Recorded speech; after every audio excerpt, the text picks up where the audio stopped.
Dis-moi, ça fait combien de temps que tu attends?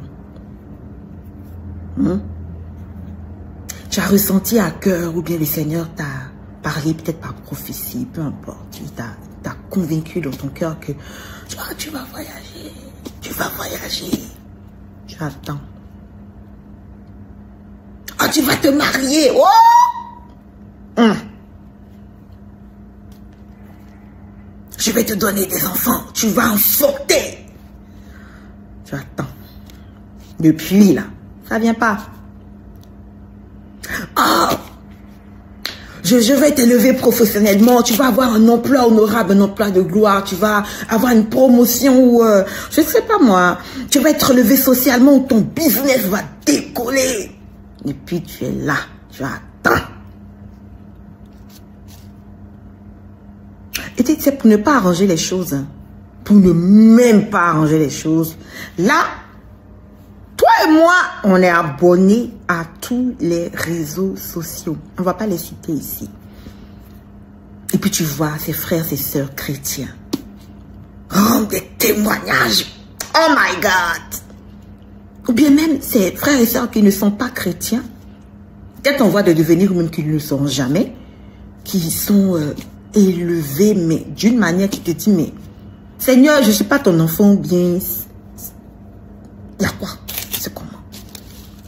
Puis petit à petit,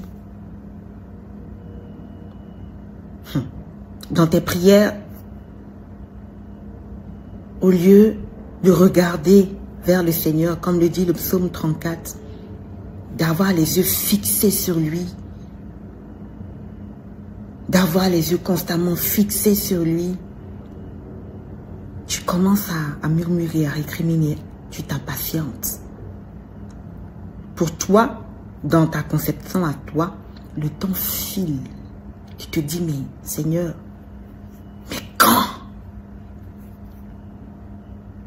La jeunesse missionnaire de l'Alpha et l'Oméga, de la fraternité Génération Alpha Oméga, voudrait aborder avec toi ce défi que représentent les médias sociaux vis-à-vis de ta foi, de ta confiance avec le Seigneur. Le sujet est très vaste et très large. Même pour en parler là en 2 minutes, c'est pas possible. En un enseignement même, c'est pas possible. Il te faudra plusieurs enseignements. Mais nous voulons vraiment que tu te penches sur cette question-là. Tu sais, c'est très facile hein, de voir quelque chose et de dire, de convoiter, de jalouser. Parfois, tu ne te rends même pas compte que ce sentiment-là est déjà né en toi. Et puis tu es comme... mais Seigneur, cette personne-là aussi, mais et moi qui te prie, et moi qui te prie, et moi qui te sers. Je ne suis pas ton enfant aussi, mais c'est quoi ça?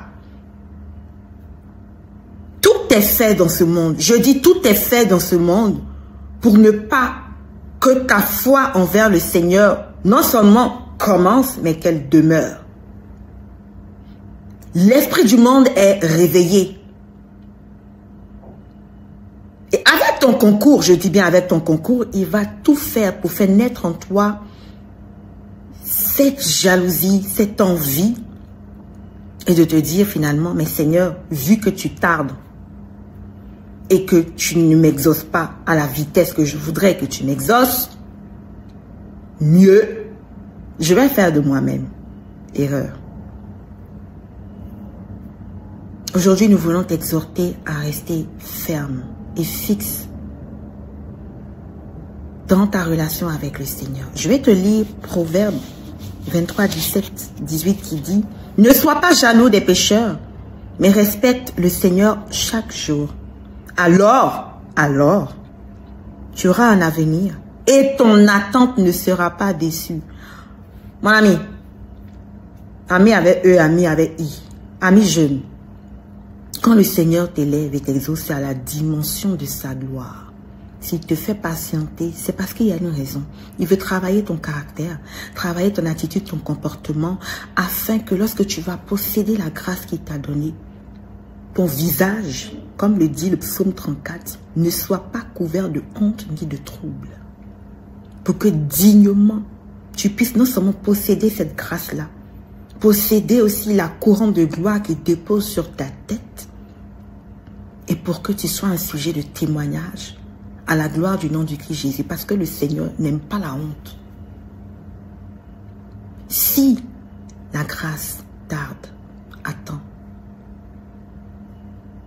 Que les médias sociaux ne soient pas pour toi un moyen de te détourner du Seigneur. Si tu sais dans ton cœur que cela peut te conduire à cela, comme le dit la parole, si ton bras gauche ou bien ton œil doit te faire pécher, il faut enlever. Garde ton cœur plus que tout autre. Sois heureux pour ces personnes-là qui montrent leur vie, qui les étalent. Sois heureux. Quand ton tour viendra, pardon, faut pas aller faire aussi du genre, moi aussi. Non. Que la sagesse et le discernement du Seigneur habitent ta vie. Parce qu'on ne témoigne pas pour témoigner. On témoigne quand l'Esprit de Dieu nous dit de le faire. Et c'est pas tout qu'on expose, c'est pas tout qu'on montre. Le Seigneur aussi préserve ta vie privée. Parce qu'il est conscient que dans ce monde, il n'y a pas que, on n'est pas dans un monde de bisounours là. Attention. Et c'est pas parce que tu as vu que l'autre, sa vie est comme ça constamment, que ça veut dire que son herbe est verte. Ou même encore, tu ne sais pas quel prix il paye pour que cette herbe-là soit réellement verte, quel prix il paye dans la prière, ou bien, qu'est-ce que il fait pour que son herbe soit soi-disant verte. Garde ton cœur plus que tout autre. Ne sois pas jaloux des pécheurs, mais respecte le Seigneur chaque jour. Alors tu auras un avenir et ton attente ne sera pas déçue. Sois béni dans le nom puissant du Seigneur Jésus. Je sais que c'est assez large, tout ce que j'ai dit. Tu as raison, c'est très large. Mais que tu te mettes à genoux avec l'Esprit Saint de Dieu, avec la parole de Dieu. Que le Seigneur fortifie ton cœur. Et puis si tu en attends de quelque chose venant du Seigneur, s'il t'a dit, il va le faire. Il va le faire au-delà de ce à quoi tu t'attends. Sois béni, demeure béni et prends conscience, amis jeunes, que tu es béni, que tu es sel et lumière du monde et que la gloire, le visage de Jésus-Christ ressuscité resplendisse dans ta vie à tout et n'importe quel égard. Et garde ton cœur, garde tes pensées plus que tout autre. Dans le nom puissant de Jésus.